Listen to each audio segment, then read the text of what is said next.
Hello friends, good afternoon. कैसे हो आप सब? देखिए, हम आए हैं बाहर घूमने।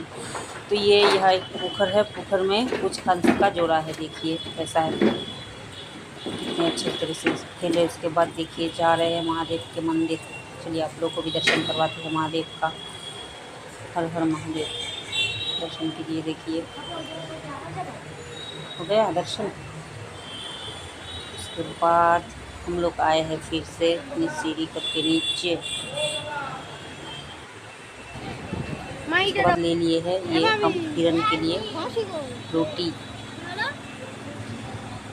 देखिए कितने अच्छी तरह से वो खा रहे हैं।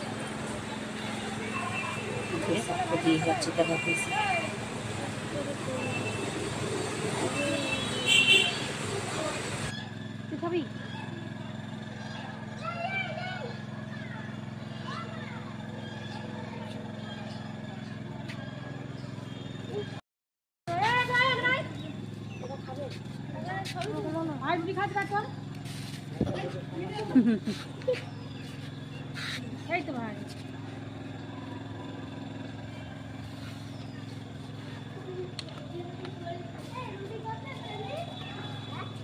কিনে নিয়ে আইছি, রুটি কিনে নিয়ে দিয়েছি।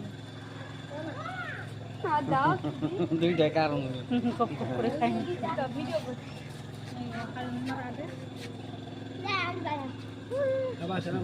চলো